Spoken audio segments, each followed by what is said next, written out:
ಮಾತುಗಳನ್ನು ಹೇಳಿದಂಥ ನಮ್ಮ ರಾಜ್ಯ ಕಾರ್ಯದರ್ಶಿಗಳಾದ ಬಿ ಮಾಳಮ್ಮನವರಿಗೆ ಅಭಿನಂದನೆಗಳು. ಅದೇ ರೀತಿಯಾಗಿ ಉದ್ಘಾಟಕರಾದಂಥ ನಮ್ಮ ಕಮಗಡ್ ನಾಗಮೋಹನ್ ದಾಸ್ ಅವರು ಈ ಉದ್ಘಾಟನೆಯನ್ನು ಮಾಡಬೇಕಂತೇಳಿ ಸಭೆಯ ಮುಂದೆ ಉದ್ಘಾಟನೆ ಮಾಡಬೇಕಂತೇಳಿ ಅವ್ರನ್ನ ಕೇಳ್ಕೊಂಡೆ.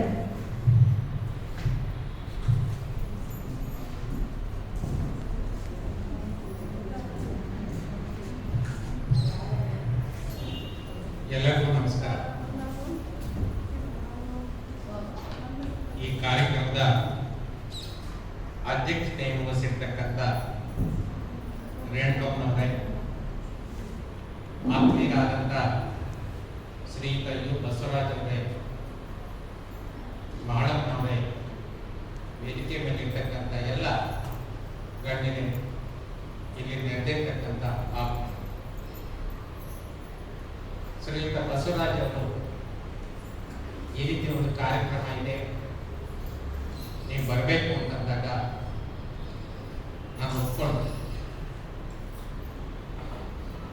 ರೇಣುಕಮ್ಮನವರು, ಮಾಡಮ್ಮನವರು, ಬಸವರಾಜ ಅವರ ನೇತೃತ್ವದಲ್ಲಿ ನಾನು SC/ST ಮೀಸಲಾತಿ ಹೆಚ್ಚಳದ ಆಯೋಗದ ಅಧ್ಯಕ್ಷನಾಗಿ ಕಾರ್ಯನಿರ್ವಹಿಸಬೇಕಾದ್ರೆ ಒಂದು ನಿಯೋಗ ಬಂದು ದೇವದಾಸಿಯರ ಸಮಸ್ಯೆಗಳ ಬಗ್ಗೆ, ಅವರ ಬೇಡಿಕೆಗಳ ಬಗ್ಗೆ ನನಗೆ ಮನವರಿಕೆ ಮಾಡಿಕೊಟ್ಟಿದೆ.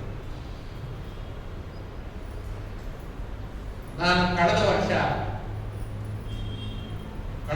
ಅದಕ್ಕಿಂತ ಹಿಂದೆ 2020 ಜುಲೈ ತಿಂಗಳಿನಲ್ಲಿ ನಾನು ವರದಿಯನ್ನು ಕೊಟ್ಟೆ. ಆ ವರದಿಯಲ್ಲಿ ನಿಮ್ಮ ಬಗ್ಗೆನೂ ಸಹ ನಾನು ಪ್ರಸ್ತಾಪ ಮಾಡಿದ್ದೀನಿ. ನಿಮ್ಮ ಅಭಿವೃದ್ಧಿಗೆ ಏನು ಕಾರ್ಯಕ್ರಮಗಳನ್ನು ತಗೋಬಹುದು ಅಂತಕ್ಕಂಥದ್ದನ್ನು ನಾನು ಸರ್ಕಾರಕ್ಕೆ ಸೂಚಿಸಿದೆ.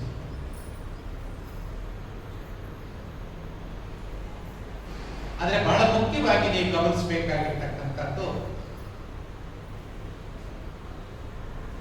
ನಿಮ್ಮ ಸಂಘಟನೆ ಮುಖ್ಯ. ನೀವು ಈ ರೀತಿ ಚರ್ಚೆ ಮಾಡಿ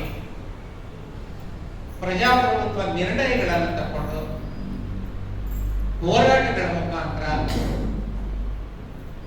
ನಿಮ್ಮ ಸಮಸ್ಯೆಗಳನ್ನು ಪರಿಹಾರ ಮಾಡಿಕೊಳ್ಳುವ ಪ್ರಯತ್ನ ನೀವು ಮಾಡ್ತಾ ಇದ್ದೀರಾ. ಅದು ನನಗೆ ಬಹಳ ಸಂತೋಷದ ವಿಷಯ. ಆ ರೀತಿ ಮಾರ್ಗದರ್ಶನ, ಮುಖಂಡತ್ವವನ್ನು ಕೊಟ್ಟಿರ್ತಕ್ಕಂಥ ಬಸವರಾಜ್ ಅವರು, ಇತರ ಎಲ್ಲ ನಾಯಕರು ನಾನು ಅಭಿನಂದನೆಯನ್ನು ಸಲ್ಲಿಸ್ತಾ ಇದ್ದೀನಿ.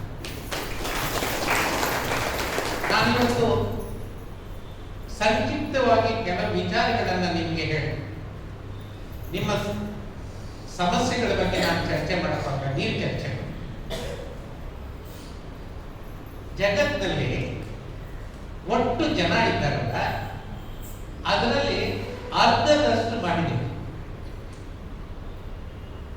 ಭಾರತ ದೇಶದಲ್ಲಿ 140 ಕೋಟಿ ಜನ ಇದ್ದಾರೆ. ಅದರಲ್ಲಿ 70 ಕೋಟಿ ಜನ ಮಹಿಳೆಯರು. ಕರ್ನಾಟಕದಲ್ಲಿ 6.5 ಕೋಟಿ ಜನ ಇದ್ದಾರೆ. ಅದರಲ್ಲಿ 3.25 ಕೋಟಿ ಮಹಿಳೆಯರು. ಬೆಂಗಳೂರು ಶಹರದಲ್ಲಿ 1 ಕೋಟಿಗೂ ಹೆಚ್ಚು ಜನ ಇದ್ದಾರೆ. ಅದರಲ್ಲಿ ಅರ್ಧ ಜನ ಮಾಡಿ. ಇದು ಬರೀ ನಮ್ಮ ದೇಶ, ನಮ್ಮ ರಾಜ್ಯ, ನಮ್ಮ ನಗರ ಅಲ್ಲ, ಇಡೀ ಜಗತ್ತಿನ ನಿಯಮನೇ. ಆದ್ರೆ ಜಗತ್ತಿನ ಉದ್ದಕ್ಕೂ ಎಲ್ಲ ಕಾಲದಲ್ಲಿ ಎಲ್ಲ ದೇಶಗಳಲ್ಲಿ ಮಹಿಳೆಯರನ್ನ 2ನೇ ದರ್ಜೆಯ ಪ್ರಜೆಗಳನ್ನಾಗಿ ನಡೆಸಿಕೊಳ್ಳಲಾಗಿದೆ. ಪುರುಷರಿಗೆ ಸಮಾನವಾಗಿ ಮಹಿಳೆಯರನ್ನು ಕಾಣಲಿಲ್ಲ. ಪುರುಷರು ಅನುಭವಿಸಿದಂತಹ ಹಕ್ಕುಗಳನ್ನು ಮಹಿಳೆಯರಿಗೆ ಕೊಡಲಿಲ್ಲ. ಯಾಕೆ ಹಿಂಗಾಯ್ತು ಅಂತ ನೋಡಿದಾಗ ನನ್ನ ಅಭಿಪ್ರಾಯದಲ್ಲಿ ಮುಖ್ಯವಾಗಿ 5 ಕಾರಣಗಳನ್ನು ಕಾಣಿಸ್ತದೆ. ಒಂದು, ರಾಜಕೀಯ ನಿರ್ಮಾಣೀಕರಣ. ಎರಡನೇದು ಆರ್ಥಿಕ ನಿರ್ಮಾಣೀಕರಣ. ಮೂರನೇದು ಸಾಮಾಜಿಕ ಮೌಲ್ಯಗಳು. ನಾಲ್ಕನೇದು ಧಾರ್ಮಿಕ ಪರಮಾಣುಗಳು. 5ನೇದು ಮೂಢನಂಬಿಕೆ. ಈ 5 ಪ್ರಮುಖವಾದಂತಹ ಕಾರಣಗಳು ಮಹಿಳೆಯರನ್ನ ಎರಡನೇ ದರ್ಜೆಯ ಪ್ರಜೆಗಳನ್ನಾಗಿ ಕಾಣೋದಕ್ಕೆ ಕಾರಣ. ನಾನು ಒಂದೊಂದರ ಬಗ್ಗೆನೂ ನಿಮ್ಗೆ ಅರ್ಧ ಗಂಟೆ ಮಾತಾಡ್ತಾರೆ, ಆದ್ರೆ ಸ್ಥೂಲವಾಗಿ ಒಂದೊಂದು ನಿಮಿಷದಲ್ಲಿ ಮುಗಿಸ್ತೇನೆ. ರಾಜಕೀಯ ನಿರ್ವಹಣೀಕರಣ ಅಂದ್ರೆ ಏನು? ರಾಜಕೀಯ ಅಂತಂದ್ರೆ ಕಾನೂನುಗಳನ್ನ ರಚನೆ ಮಾಡತಕ್ಕಂತ ಅಧಿಕಾರ, ಅವುಗಳನ್ನ ಜಾರಿ ಮಾಡತಕ್ಕಂತ ಅಧಿಕಾರ, ಅವುಗಳನ್ನ ಉಲ್ಲಂಘಿಸಿದ್ರೆ ಶಿಕ್ಷೆ ವಿಧಿಸ್ತಕ್ಕಂಥ ಈ 3 ಅಧಿಕಾರ ಸೇರಿದ್ರೆ ಅದು ರಾಜಕೀಯ ಅಧಿಕಾರ. ಈ ರಾಜಕೀಯ ಅಧಿಕಾರದ ಪ್ರಕ್ರಿಯೆಯಲ್ಲಿ ಮಹಿಳೆಯರನ್ನು ತೊಡಗಿಸಲೇ ಇಲ್ಲ. ಕಾನೂನು ರಚನೆ ಮಾಡಬೇಕಾದ್ರೆ ಪುರುಷರೇ ಮಾಡ್ತೀವಿ, ಜಾರಿ ಮಾಡಬೇಕಾದ್ರೆ ಪುರುಷರೇ ಮಾಡ್ತೀವಿ, ಶಿಕ್ಷೆ ವಿಧಿಸಬೇಕಾದ್ರೆ ಪುರುಷರೇ ವಿಧಿಸ್ತಿದ್ರು. ಮಹಿಳೆಯರನ್ನ ಇಲ್ಲಿ ಸೇರಿಸಲೇ ದೂರ ಇಟ್ಟು. ಇದು ಒಂದನೇ ಕಾರಣ.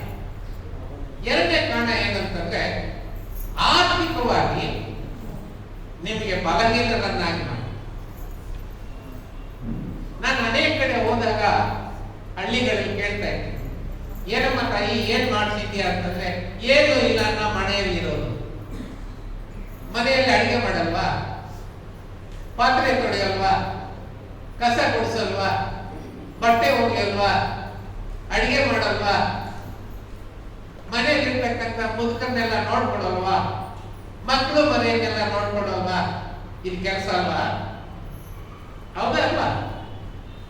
ಆದ್ರೆ ಅದಕ್ಕೆ ಬೆಲೆನೇ ಕಟ್ಟಲ್ಲ. ಹಾಗಾಗಿ ಮಹಿಳೆಯರು ಮಾಡ್ತಕ್ಕಂಥ ಕೆಲಸಕ್ಕೆ ಬೆಲೆಯನ್ನು ಕಟ್ಟದೆ ಅವರನ್ನ ಆರ್ಥಿಕವಾಗಿ ಬಲಹೀನರನ್ನಾಗಿ ಮಾಡಿದರು. ರಾಜಕೀಯ ಶಕ್ತಿನೂ ಇಲ್ಲ, ಆರ್ಥಿಕ ಶಕ್ತಿ ಇವೆರಡು ಇಲ್ಲದೆ ಇದ್ರೆ ಒಬ್ಬ ವ್ಯಕ್ತಿ ಸ್ವಾಭಾವಿಕವಾಗಿ ಗುಲಾಮನಾಗಿ ಮಾಡಬೇಕು. ಹಾಗಾಗಿನೇ ಜಗತ್ತಿನಾದ್ಯಂತ ಭಾರತವನ್ನು ಸೇರಿಸಿ ಮಹಿಳೆಯರನ್ನ ಆರ್ಥಿಕವಾಗಿ ಮತ್ತು ರಾಜಕೀಯವಾಗಿ ಬಲಹೀನರನ್ನಾಗಿ ಮಾಡಿ ಅವರನ್ನು ಗುಲಾಮರಂತೆ ನಡೆಸಿಕೊಂಡ್ರು. ಇದರಿಂದ ಪುರುಷರಿಗೆ ಸ್ವಲ್ಪ ಅನುಕೂಲ. ಇದು ಪರ್ಮನೆಂಟ್ ಆಗಿ ಶಾಶ್ವತವಾಗಿ ಮುಂದುವರಿಬೇಕಾದ್ರೆ ಏನ್ ಮಾಡಬೇಕು? ಅದಕ್ಕೆ ಅವರು ಕೆಲವು ಸಾಮಾಜಿಕ ಮೌಲ್ಯಗಳನ್ನ ಅದಕ್ಕೆ ತುಂಬಿ. ಆ ಸಾಮಾಜಿಕ ಮೌಲ್ಯಗಳು ಯಾವ ರೀತಿ ಇರ್ತವೆ ಅಂತಂದ್ರೆ, ಈ ಉದಾಹರಣೆಗೆ ನಮ್ ಕಡೆ ಹೇಳ್ತಾರೆ, ನಗೋ ವೆನ್ಸನ್ ನಂಬೇಡ. ನಿಮ್ ಕಡೆ ಹೇಳ್ತಾರೆ ನೋಡಿ, ನಗುವಂತ ಸ್ವಾತಂತ್ರ್ಯವನ್ನು ನಿಮ್ಗೆ ನೀಡಲಿಲ್ಲ, ಆಸ್ತಿಯಲ್ಲಿ ಹಕ್ಕು ಕೊಡಲಿಲ್ಲ, ರಾಜಕೀಯ ಹಕ್ಕು ಕೊಡಲಿಲ್ಲ, ನಗುವುದನ್ನು ಬಿಡಿ. ನಮ್ಮ ಬೆಂಗಳೂರಿನಲ್ಲಿ ಇತ್ತೀಚಿನವರೆಗೂ ಮೊನ್ನೆವರೆಗೂ ಈ ಟೆಂಪೋಗಳು ಹಿಂದ್ಗಡೆ ಬರೀತಾ ಇತ್ತು, ಎಡೆ ಎತ್ತಿದ ಹಾವನ್ನಾದ್ರೂ ನಗೋ, ನಗೋ ಹೆಂಗಸನ್ ನಂಬೇಡ. ಹೌದಾ? ಒಬ್ಬ ಮಹಿಳೆ ಎಷ್ಟೇ ಬುದ್ಧಿವಂತಳಾಗಿರಲಿ, ಪ್ರತಿಭಾವಂತಳಾಗಿರಲಿ, ಅವನೇನಂತ ಇದ್ದ ಗೊತ್ತಾ? ಅವಳ ಬುದ್ಧಿ ಎಲ್ಲ ಮೊಣಕಾಳ ಕೆಳಗಡೆನೆ. ನಿಮ್ಮ ಪ್ರತಿಭೆಯನ್ನು ಹತ್ತಿಕ್ಬಿಟ್ಟು ಅದು ಸಾಲದು ಅಂತ ಮನುಧರ್ಮ ಶಾಸ್ತ್ರದಲ್ಲಿ ಮನು ಅಂತ ಒಬ್ಬ ಪ್ರಾಚೀನ ಕಾನೂನು ರಚನೆಕ ಸ್ಮೃತಿಕಾರ ಅಂತ ಕರೀತಾರೆ. ಅವನು ಬರೀತಾನೆ, ಒಬ್ಬ ಹೆಂಗಸು ಸ್ವತಂತ್ರವಾಗಿ ಬದುಕುವುದಕ್ಕೆ ಅರ್ಹಳಲ್ಲ. ಮಗಳಾಗಿ ನೀನು ತಂದೆಯ ಆಶ್ರಯದಲ್ಲಿ ಬಾಳಬೇಕು, ಹೆಂಡತಿಯಾಗಿ ಗಂಡನ ಆಶ್ರಯದಲ್ಲಿ ಬಾಳಬೇಕು, ತಾಯಿಯಾಗಿ ಮಗನ ಆಶ್ರಯದಲ್ಲಿ ಬಾಳ. ನೀನು ಸ್ವಂತವಾಗಿ ಬಾಳೋದು. ಈ ರೀತಿ ನಾವು ಸಾಮಾಜಿಕವಾಗಿ ಮಹಿಳೆಯರನ್ನ ನಡೆಸಬಹುದು. ನನ್ನ ಒಂದು ಎಕ್ಸಾಂಪಲ್ ಹೇಳ್ತೀನಿ. ನಾನು ಒಂದು ತಿಂಗಳಿಂದ ನನ್ನ ತಮ್ಮನ ಮನೆಗೆ ಫೋನ್ ಮಾಡಿ, ನನ್ನ ತಮ್ಮನ ಹೆಂಡತಿ ಫೋನ್ ಎತ್ತು, ನಿನ್ನ ಮಗಳು ನವ್ಯ ಎಲ್ಲೋಗಿದ್ದಾಳಮ್ಮ? ಟ್ಯೂಷನ್ಗೆ ಹೋಗಿದ್ದಾಳೆ. ನಿನ್ನ ಮಗ ನವೀನ್ ಎಲ್ಲೋಗಿದ್ದಾನೆ? ಅವ್ರ ಅಕ್ಕನ ಜೊತೆ ಹೋಗಿದ್ದಾಳೆ. ಯಾಕೆ? ಅವಳು ಒಬ್ಬಳೇ ಅಲ್ವಾ, ಅದಕ್ಕೋಸ್ಕರ. ಅವಳು PUC ಓದ್ತಾ ಇದ್ದಾಳೆ. ಆಕೆ ಇವನು 5ನೇ ಕ್ಲಾಸ್ ಓದಿದ್ರು. 5ನೇ ಕ್ಲಾಸ್ ಹುಡುಗ PUC ಹೆಣ್ಣು ಮಗಳಿಗೆ ಬಾಡಿ ಗಾರ್ಡ್. ಅಂದ್ರೆ ಸ್ವತಂತ್ರವಾಗಿ ಒಂದು ಹೆಣ್ಣು ಓಡಾಡೋಗೂ ಇಲ್ಲ, ಬಾಳೋಗೂ ಇಲ್ಲ, ಚಿಂತನೆ ಮಾಡೋಗೂ ಇಲ್ಲ, ನಗುವೂ ಇಲ್ಲ, ಮಾತನಾಡುವೂ ಇಲ್ಲ. ಇದು ಸಾಲದು ಅಂತ ಇದಕ್ಕೆ ದೇವರು ಧರ್ಮನ ಕೊಟ್ಟರು, ಲೇಪನಾನ ಕೊಟ್ಟರು. ಧರ್ಮ ಹಿಂಗಿಳಿದೆ, ಅದಕ್ಕೆ ಕಥೆಗಳನ್ನು ಕಟ್ಟರು. ನೋಡಿ, ರಾಮಾಯಣದಲ್ಲಿ ಸೀತೆ ಕಥೆಯನ್ನು ನೀವು ನೋಡಿ, ಮಹಾಭಾರತದಲ್ಲಿ ದ್ರೌಪದಿ ಕಥೆಯನ್ನು, ಇವೆಲ್ಲ ನೋಡಿದಾಗ ನಮ್ಗೆ ಏನ್ ಅನಿಸುತ್ತೆ ಅಂತಂದ್ರೆ, ಧರ್ಮದ ಹೆಸರಿನಲ್ಲಿ, ದೇವರ ಹೆಸರಿನಲ್ಲೂ ಕೂಡ ಮಹಿಳೆಯರನ್ನ ಶೋಷಣೆ ಮಾಡತಕ್ಕಂತ ಒಂದು ಪದ್ಧತಿ ನಿರಂತರವಾಗಿ ನಡೆಯುತ್ತೆ. ಎಲ್ಲರ ಮನೆಯಲ್ಲಿ ಅಡಿಗೆ ಮಾಡೋರು ಯಾರಪ್ಪ? ಗಂಡಸ್ರ ಹೆಂಗಸ್ರ? ಆದ್ರೆ ಒಳ್ಳೆ ಅಡಿಗೆ ಏನ್ ಹೆಸರು? ನಡಪಾಕ, ಭೀಮನ ಪಾಕ ಅಂತಾರೆ. ಯಾರಾದ್ರೂ ದ್ರೌಪದಿ ಪಾಕ ಅಂತಾರ, ದಮಯಂತಿ ಪಾಕ ಅಂತಾರ? ನೋಡಿ, ಕಷ್ಟಪಟ್ಟು ಒಳ್ಳೆ ಅಡಿಗೆ ಮಾಡೋರು ನೀವು, ಹೆಸರಾಗೆ ಗಂಡಸ. ಈ ರೀತಿ ಸಾಮಾಜಿಕವಾಗಿ ಮತ್ತು ಧಾರ್ಮಿಕವಾಗಿ ಈ ಮಹಿಳೆಯರನ್ನು ಸೃಷ್ಟಿ, ಇದು ಸಾಲು ಅಂತ ಮೂಢನಂಬಿಕೆಗಳನ್ನು ಹುಟ್ಟಿಸಿ. ಅಂತ ಮೂಢನಂಬಿಕೆಗಳ ಒಂದು ಭಾಗನೇ ದೇವದಾಸಿ. ಎಲ್ಲಾದರೂ ಮನುಷ್ಯನ್ ಕೊಟ್ಟು ಮದುವೆ ಮಾಡೋದು, ಒಂದು ಹೆಣ್ಣನ್ನ ಕಲ್ಲು ದೇವರಿಗೆ ಕೊಟ್ಟು ಮದುವೆ ಮಾಡೋದು ಅಂತ ನೋಡಿ, ಇದು ಮೂಢನಂಬಿಕೆ ಅಲ್ಲ. ಎಣ್ಣೆ ಇಲ್ಲದೆ ತಲೆಯ ಸರಿಯಾಗಿ ಬಾಚದೆ ಇದ್ರೆ ಗಂಟು ಕಟ್ಬಿಟ್ಟಿದ್ರೆ ಅಯ್ಯೋ ದೇವರೇ ಸೃಷ್ಟಿ ಮಾಡಿದ್ದಾನೆ ಅಂತ ನಂಬೋದು ಮೂಢನಂಬಿಕೆ ಅಲ್ವಾ? ನೋಡಿ, ಈ ರೀತಿ ಮೂಢನಂಬಿಕೆಗಳಿಂದ ಇಡೀ ದೇಶ, ಆ ಮೂಢನಂಬಿಕೆಗಳು ಎಷ್ಟಿದೆ ಅಂತಂದ್ರೆ, ಇವತ್ತೊಂದು ಹುಟ್ಟುತ್ತೆ, ನಾಳೆ ಒಂದು ಸತ್ತೋಗುತ್ತೆ, ನಾಳೆ ಒಂದು ಸತ್ತೋಗುತ್ತೆ, ನಾಳೆ ಇನ್ನೊಂದು. ನಾನು ಮೊನ್ನೆ ಪೇಪರ್ನಲ್ಲಿ ಹೋಗ್ತೇನೆ, ಕೊರೋನಾ ಒಂದು ದೇವಸ್ಥಾನ ಅಂತ. ಈ ಕೊರೋನಾ ಕಾಯಿಲೆ ಬಂದಿದ್ದಿಲ್ಲ, ಅದಕ್ಕೊಂದು ದೇವಸ್ಥಾನ. ನಾನು ಇವತ್ತು ನಮ್ಮ ಮನೆಯಿಂದ ಬರ್ತಾ ಇದ್ದೆ, ನಾನು ಜಯನಗರದ ಇದು ಬಸವನಗುಡಿ ಹತ್ರ ಬರ್ತಾ ಇದ್ದೆ. ಅಲ್ಲಿ ಒಂದು ಮಾರಮ್ಮ ಗುಡಿ ಇದೆ. ಆ ಮಾರಮ್ಮ ಎಲ್ಲಿರೋದು ಅಂತ, ಮೋರಿ. ಆಕೆ ಹೆಸರೇನು? ಮೋರಿ ಮಾರಮ್ಮ. ಮೋರಿ ಮೇಲೆ ಒಂದು ಮಾರಮ್ಮ, ಆ ರಾಮ ಮಾರಮ್ಮನಿಗೆ ಮೋರಿ ಮಾರಮ್ಮ ಅಂತ ಹೇಳ್ಬಿಟ್ಟು ಅಲ್ಲೊಂದು ದೇವಸ್ಥಾನ ಕಟ್ಟಿ ಅಲ್ಲಿ. ಈ ರೀತಿ ರಾಜಕೀಯ ನಿರ್ಬಳೀಕರಣ, ಆರ್ಥಿಕ ನಿರ್ಬಳೀಕರಣ, ಸಾಮಾಜಿಕ ಮೌಲ್ಯಗಳು, ಧಾರ್ಮಿಕ ಪರಮಾಣುಗಳು ಮತ್ತು ಮೌಢ್ಯ, ಮೂಢನಂಬಿಕೆಗಳು, ಇವು ಒಟ್ಟು ಸೇರಿಸಿ ಇವತ್ತು ಮಹಿಳೆಯ ಈ ಸ್ಥಿತಿಗತಿಗಳು. ಹಾಗಿದ್ರೆ ನಿಮ್ಮ ಸಮಸ್ಯೆಗೆ ಪರಿಹಾರ ಏನು? ನೀವು ರಾಜಕೀಯವಾಗಿ ಮುಂದುವರಬೇಕು, ಆರ್ಥಿಕವಾಗಿ ಶಕ್ತಿವಂತರಾಗಬೇಕು, ಈ ಸಾಮಾಜಿಕ ಮೌಲ್ಯಗಳನ್ನು ತಿರಸ್ಕಾರ ಮಾಡಬೇಕು. ಈ ಮೂಢನಂಬಿಕೆಗಳನ್ನ ದೂರ ಮಾಡಿದ್ರೆ ಮಾತ್ರ ನೀವು ದೇವದಾಸಿ ಪದ್ಧತಿಯಿಂದ ನೀವು ವಿಮೋಚನೆ ಆಗ್ತದೆ. ಈ ಕೆಲಸ ನೀವು ನಿಮ್ಮ ಸಂಘಟನೆಗಳನ್ನ, ಈ ಕೆಲಸನ ಸರ್ಕಾರ ಒಂದು ಭಾಗ ಮಾಡಬೇಕು. ಎಲ್ಲವನ್ನೂ ಸರ್ಕಾರ ಮಾಡಿ ಅಂತ ನಾವು ಕೂತ್ಕೊಳ್ಳೋದು ತಪ್ಪು. ಸರ್ಕಾರನೂ ಮಾಡಬೇಕು, ನೀವು ಕೂಡ ನಿಮ್ಮ ಸ್ವಂತ ಇಚ್ಛೆಯಿಂದ ನಿಮ್ಮ ವಿಮೋಚನೆಗೆ ನೀವು ಬೇರೆ ಬೇರೆ ಕ್ರಮಗಳನ್ನು ತಗೋಬೇಕು. ಇಂಥ ಸಭೆಗಳನ್ನು ಮಾಡಿ, ಈ ಸಭೆಗಳಲ್ಲಿ ವಿಷಯಗಳನ್ನು ಚರ್ಚೆ ಮಾಡಿ, ನೀವು ತಿಳುವಳಿಕಸ್ಥರಾಗಿ ನಿಮ್ಮ ಬಳಗಕ್ಕೆ ನೀವು ಈ ವಿಚಾರಗಳನ್ನು ತಿಳಿಸಿದ್ರೆ ಖಂಡಿತವಾಗಿಯೂ ನಾವು ದೇವದಾಸಿ ಪದ್ಧತಿಯನ್ನು ಕೊನೆಗಾಣಿಸಬಹುದು. ಈಗ ಮಹಿಳೆಯರು ಈ ದೇಶದಲ್ಲಿ 3 ರೀತಿಯ ಶೋಷಣೆಯನ್ನು ಅನುಭವಿಸ್ತಾರೆ.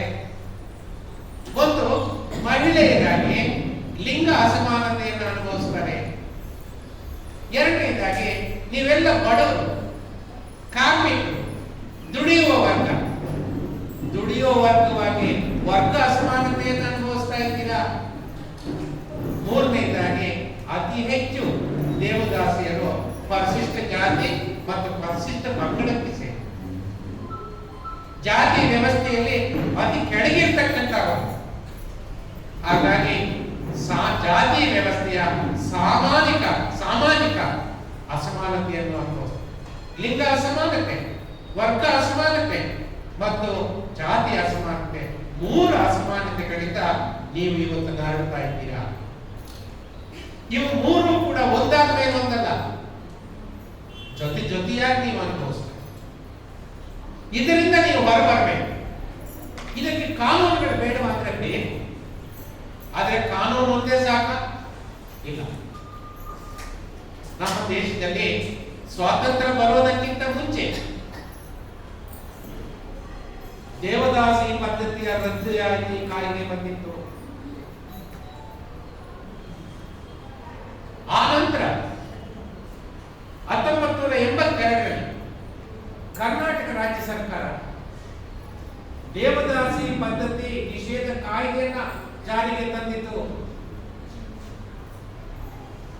ಆ ಕಾಯ್ದೆಯಲ್ಲಿರ್ತಕ್ಕಂಥ ಲೋಪದೋಷಗಳನ್ನ ಸರಿಪಡಿಸಬೇಕು ಅಂತ 2009ರಲ್ಲಿ ಆ ಕಾಯ್ದೆಗೆ ಕೆಲವು ತಿದ್ದುಪಡಿಗಳನ್ನು ತಂದರು. ಕಳೆದ 40 ವರ್ಷಗಳಿಂದ ಈ ಕಾಯ್ದೆ ಜಾರಿಯಲ್ಲಿದೆ. ದೇವದಾಸಿ ಪದ್ಧತಿಯನ್ನು ನಿಷೇಧ ಮಾಡಿದ್ದಾರೆ. ತಪ್ಪಿತಸ್ಥರಿಗೆ ಶಿಕ್ಷೆ ಆಗಬೇಕು ಅಂತ ಹೇಳಿದ್ದಾರೆ. ದೇವದಾಸಿಯಲ್ಲಿ ಯಾರು ಅಂತ ಪಟ್ಟಿ ಮಾಡಿದ್ದಾರೆ. ಅವರಿಗೆ ಪೆನ್ಷನ್ ಕೊಡಬೇಕು ಅಂತ ಹೇಳಿದ್ದಾರೆ. ಅವರಿಗೆ ಪುನರ್ವಸತಿ ಕಲ್ಪಿಸಬೇಕು ಅಂತ ಹೇಳಿ ಸಾಲ ಕೊಟ್ಟಿದ್ದಾರೆ. ಈ ರೀತಿ ಅನೇಕ ಕಾರ್ಯಕ್ರಮಗಳನ್ನು ಸರ್ಕಾರ ಮಾಡಿದ್ರು ಕೂಡ ಇವತ್ತು 40 ವರ್ಷಗಳಾದ ನಂತರ ದೇವದಾಸಿ ಪದ್ಧತಿ ಹೋಗಿದೆಯಾ ಅಂದ್ರೆ ಇನ್ನೂ ನಾವು ನಿರ್ಮೂಲ ಮಾಡಕ್ಕೆ ಸಾಧ್ಯ ಆಗಿದೆ. ಈ ಸಂದರ್ಭದಲ್ಲಿ ಸರ್ಕಾರದಲ್ಲಿ ಮಾಹಿತಿನೇ ಇಲ್ಲ. ಇವತ್ತು ಎಷ್ಟು ಜನ ದೇವದಾಸಿಯರಿದ್ದಾರೆ, ಅವರ ಮಕ್ಕಳ ಸ್ಥಿತಿಗತಿ ಏನು, ಅವರ ವಿದ್ಯಾಭ್ಯಾಸ ಏನು, ಅವರ ವಸತಿ ಏನು, ಅವರ ಉದ್ಯೋಗ ಏನು, ಅವರ ಭೂಮಿ ಪ್ರಶ್ನೆ ಏನು ಅನ್ನೋದ್ರ ಬಗ್ಗೆ ಸರ್ಕಾರ ಇವತ್ತು ಅವರ ಮುಂದೆ ಯಾವುದೇ ಅಂಕಿ ಅಂಶಗಳಿಲ್ಲ. ಈ ಸಭೆಯ ಮುಖಾಂತರ ನಾನು ಸರ್ಕಾರನ ಒತ್ತಾಯ ಮಾಡ್ತೀನಿ, ಕೂಡಲೇ ರಾಜ್ಯದಲ್ಲಿರ್ತಕ್ಕಂಥ ದೇವದಾಸಿಯರ ಅಧ್ಯಯನ ನಡೆಯಬೇಕಾಗಿದೆ. ಅವರ ಸ್ಥಿತಿಗತಿಗಳನ್ನ ಅಧ್ಯಯನ ಮಾಡಬೇಕಾಗಿದೆ. ಕಾನೂನು ಇದ್ರೂ ಕೂಡ ಯಾಕೆ ದೇವದಾಸಿ ಪದ್ಧತಿ ಹೋಗಿಲ್ಲ ಅನ್ನೋ ಕಾರಣಗಳನ್ನ ನಾವು ತಿಳ್ಕೋಬೇಕಾಗಿದೆ. ಕಾರಣಗಳು ನಮ್ಗೆ ಗೊತ್ತಾದಾಗ ನಾವು ಪರಿಹಾರಗಳನ್ನು ಕಂಡುಕೊಳ್ಳೋದಕ್ಕೆ ಸಾಧ್ಯ. ಬಹಳ ಮುಖ್ಯವಾಗಿ ನಾನು SC/ST ಆಯೋಗದ ಅಧ್ಯಕ್ಷನಾಗಿದ್ದಾಗ ನಿಮ್ಮ ಸಮಸ್ಯೆಗಳಿಗೆ ಕಾರಣ ಏನು ಅಂತ ನಾನು ಹುಡುಕುವ ಪ್ರಯತ್ನ ಮಾಡಿದಾಗ ನನಗೆ ಕಾಣಿಸಿದ್ದು ಮೊದಲನೇ ಕಾರಣ ಶಿಕ್ಷಣ.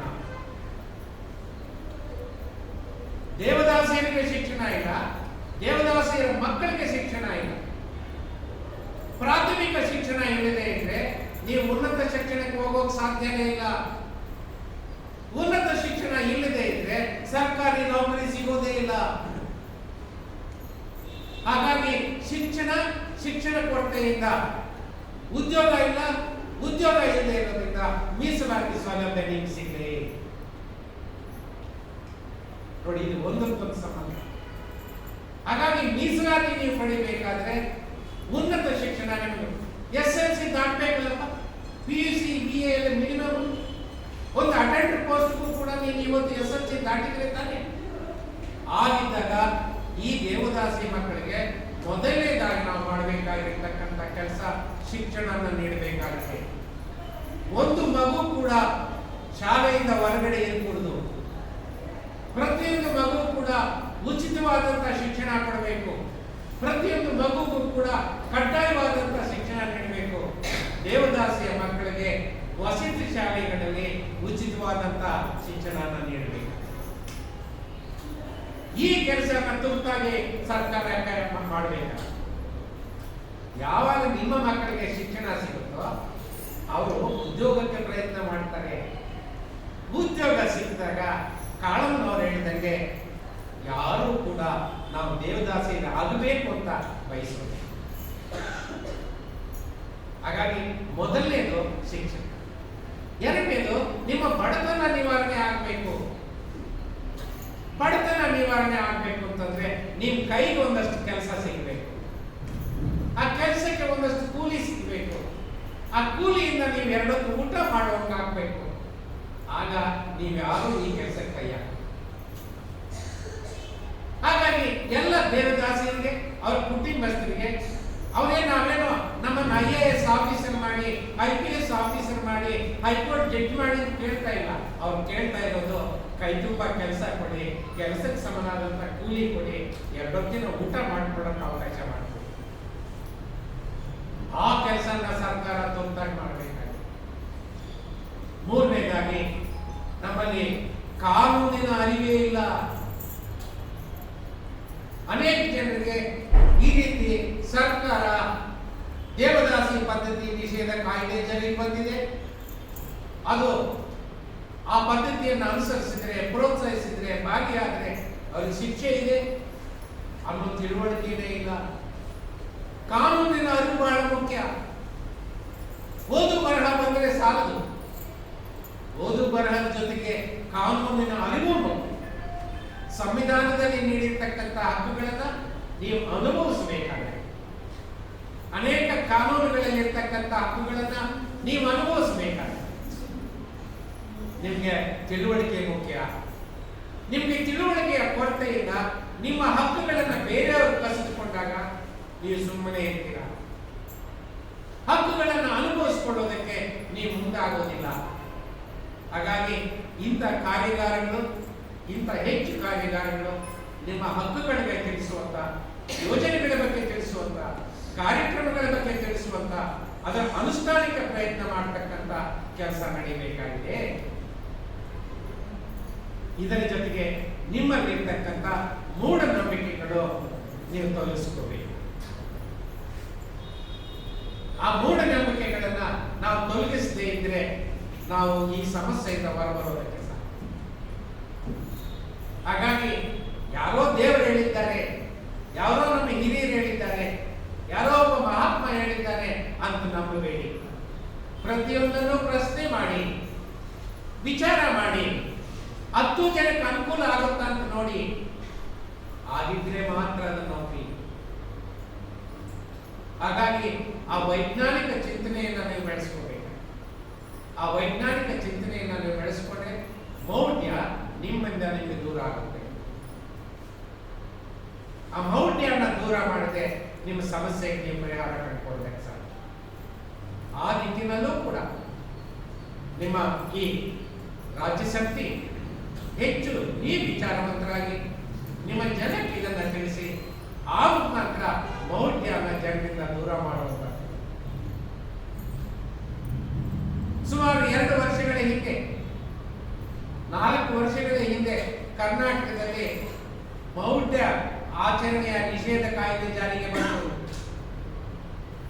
ಅದರ ಅನುಷ್ಠಾನಗೊಳಿಸಿದ್ದು ಕಳೆದ 2 ವರ್ಷಗಳಿಂದ, ಜನವರಿ 20ರಿಂದ. ನನಗೆ ತಿಳಿದ ಮಟ್ಟಿಗೆ ಆ ಕಾಯ್ದೆ ಅಡಿಯಲ್ಲಿ ಕೇಸ್ಗಳೇ ರಿಜಿಸ್ಟರ್.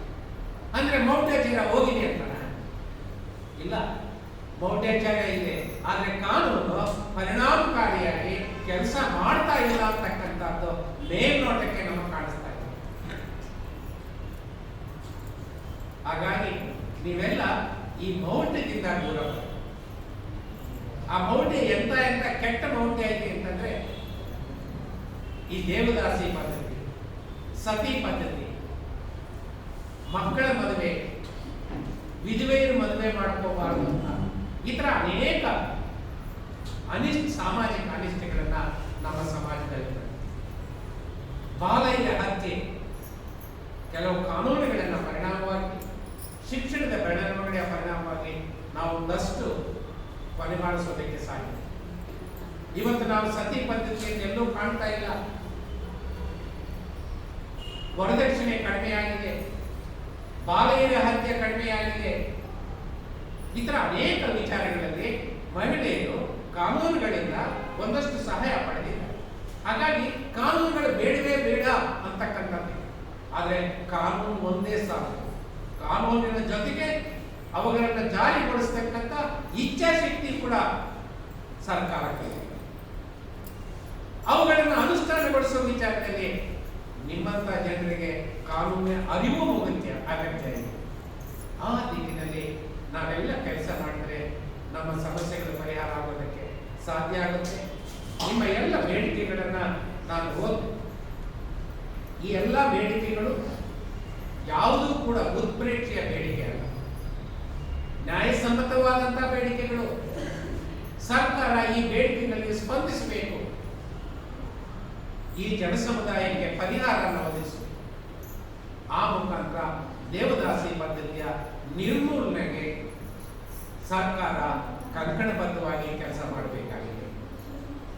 ಆ ಕೆಲಸ ಮಾಡಿದಾಗ ಖಂಡಿತವಾಗಿಯೂ ನೀವು ಸಮಸ್ಯೆ. ಹಾಗಾಗಿ ನಿಮ್ಮ ಎಲ್ಲ ಬೇಡಿಕೆಗಳಿಗೆ ನನ್ನ ಬೆಂಬಲ ಇದೆ.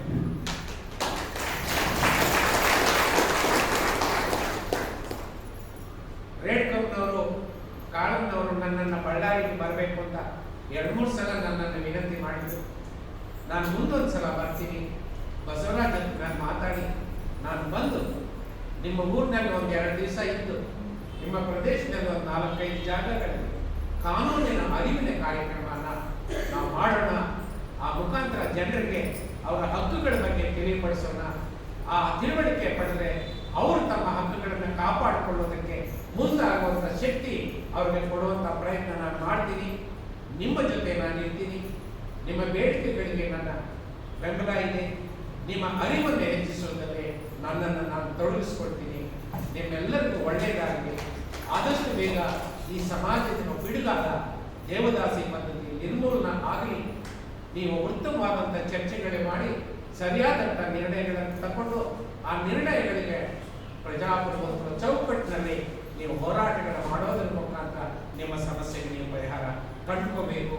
ನಿಮಗೆ ಜಯವಾಗಲಿ ಅಂತ ಹಾರೈಸಿದ ನನ್ನ ಮಾತನ್ನು ಮುಗಿಸ್ತೇನೆ.